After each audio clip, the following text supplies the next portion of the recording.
It was the first and only novel by this Bronte sister. Welcome to WatchMojo.com, and in this installment of Mojo Notes, we'll be exploring 10 things you should know about Emily Bronte's Wuthering Heights. Let me in. Number 10. About the author. Born in 1818 in Thornton, England, Emily Bronte was one of 6 children, which included sister and fellow novelist Charlotte Bronte.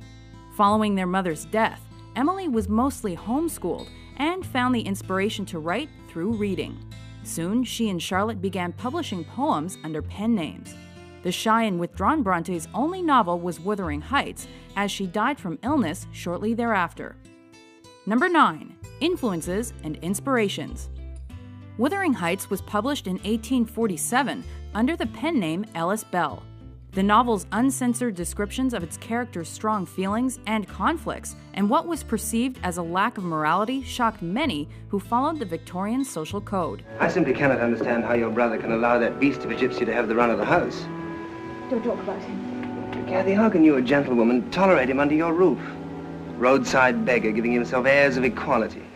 How can you? Despite its dark Gothic tone, the novel also possesses moments of light and hope, with a writing style that's almost poetic in nature. I traveled here simply to have one glimpse of your face. I've fought through a bitter life since I last heard your voice. And you must forgive my silence, for I struggled only for you. Number 8. Settings and era. Wuthering Heights is set during the mid-18th to early 19th century in the Yorkshire moors in northern England. What are you thinking about? I was thinking about the sea.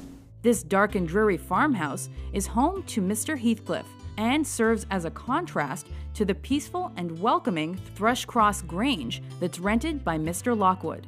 Are you Mr. Heathcliff? Yes. Well, I'm Mr. Lockwood, your new tenant at the Grange. It's between these two locations that most of the novel's actions take place. Kathy! Come in! Number 7. Plot. It's housekeeper Nellie Dean who recounts the story of Wuthering Heights to the curious Mr. Lockwood. It was Kathy, Who is Kathy? a girl who died. The tale revolves around Heathcliff's love for Catherine, who's the daughter of the man who adopted him, Mr. Earnshaw. He's a dour-looking individual. Aye, and with reason. I found him starving in the streets of Liverpool, kicked and bruised and almost dead. Unfortunately, they're kept apart by their different social statuses and end up marrying other people. This causes Heathcliff to seek revenge on those who've hurt him, but the journey eventually ends in his death.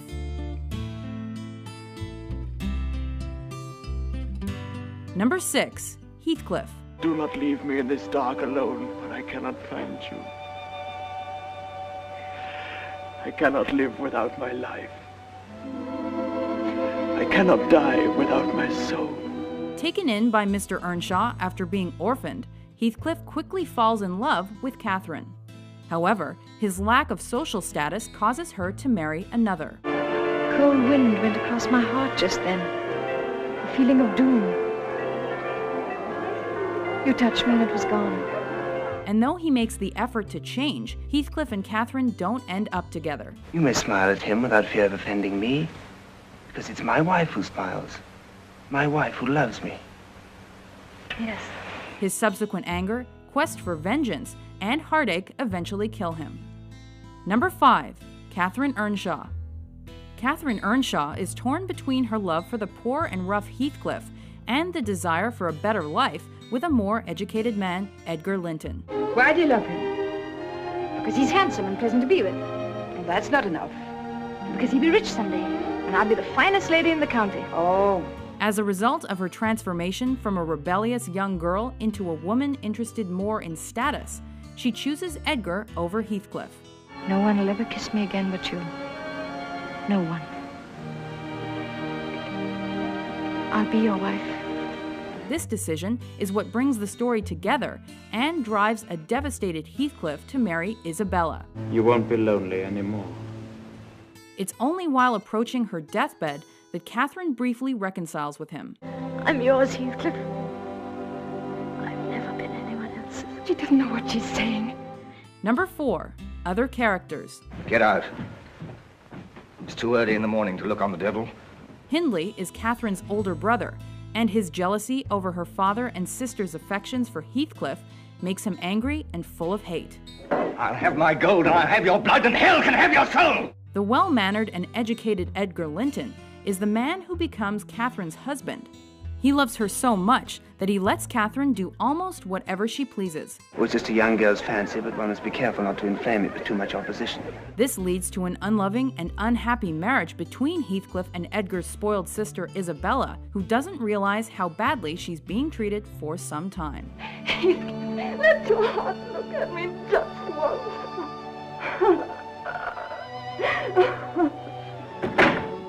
Number 3. Values and themes. One of the first themes we come across in Wuthering Heights is how society and class affect people's relationships. It would degrade me to marry Heathcliff now. So you'll never know how I love him. Without a surname or a real home, Heathcliff is looked down upon. As such, Catherine aspires to marry the well-mannered Edgar, who lives in the more refined Thrushcross Grange. Try to be glad without being absurd in front of the whole household. Heathcliff is a runaway servant. Thus, part of Heathcliff's struggle is to feel accepted, but as the novel unfolds, it's evident its main themes are the effects of revenge, love, and betrayal in our lives. Number 2. Modern popularity. Though it was deemed controversial and earned mixed reviews upon initial publication, this did little to harm the reputation of Bronte's first and sole novel later on. Thanks to its power, originality, and stark but memorable descriptions of strong feelings, cruelty, and hatred, it's now considered one of English literature's best. Number 1. Adaptations. The novel's popularity and haunting beauty have inspired many adaptations, ranging from operas and graphic novels to a role-playing game. Authors as diverse as Albert Camus and Stephenie Meyer have also referenced it. When it comes to screen adaptations, many have focused on Heathcliff and Catherine's story and omitted those of their children. This includes the Oscar-nominated 1939 version with Laurence Olivier and the 1970 movie with Timothy Dalton. On the other hand, both generations were seen in Peter Kominsky's 1992 film with Ralph Fiennes and Juliette Binoche. Now, my bonny lad, you're mine. Let's see if one tree won't grow as crooked as another with the same wind to twist it. Do you agree with our list? What are your favorite pieces of Wuthering Heights trivia? Be sure to subscribe to WatchMojo.com for more informative top 10s published every day. Goodbye, Heathcliff. Goodbye, my wild, sweet cat.